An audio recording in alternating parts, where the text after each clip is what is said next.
మీకు కూడా ఏం లేదు, నువ్వు కంగారు పడకు, గవర్నమెంట్ మీకు అండగా ఉంటుంది. ఓకేనా? శ్రీకాంత్ గారు ఆల్రెడీ నీతో మాట్లాడారు.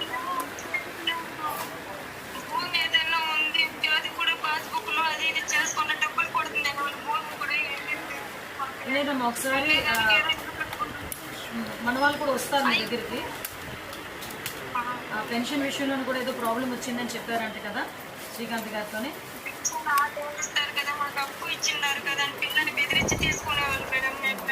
అదే అవన్నీ కూడా తీసుకొని నేను డిపార్ట్మెంట్ వాళ్ళతో కూడా మాట్లాడతానమ్మా.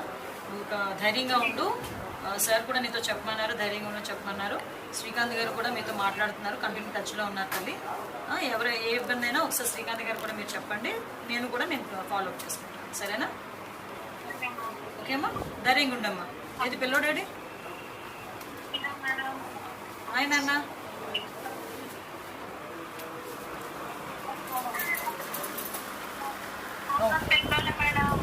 ఏం లేదులే అమ్మా, కంగారు పడుతున్నాడు. ఓకేనా?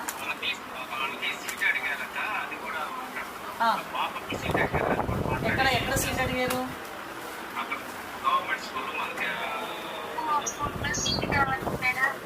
అలాగేనమ్మా, తప్పకుండా చేద్దామమ్మా.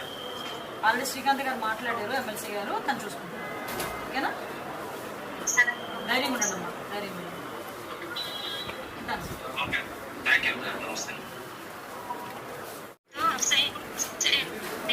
నా భార్యగా నా కష్టం అర్థం చేసుకోకపోతే అని భయపెట్టేవాడు ఇంట్లో ఉండేటప్పుడు.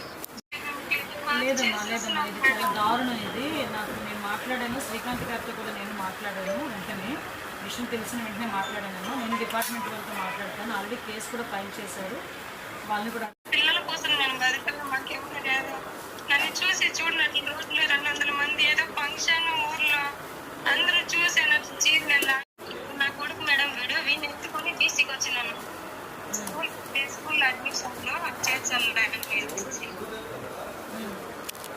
చెట్టు కట్టేసి కొట్టినారు మేడం. ఒళ్ళంతా కమిలిపోయింది. ఒక ముసలోడు వెంకటలక్ష్మి, మునికెన్నప్ప, జగదీశ్వరి, రాజా చాలా దారుణంగా మాట్లాడినాడు.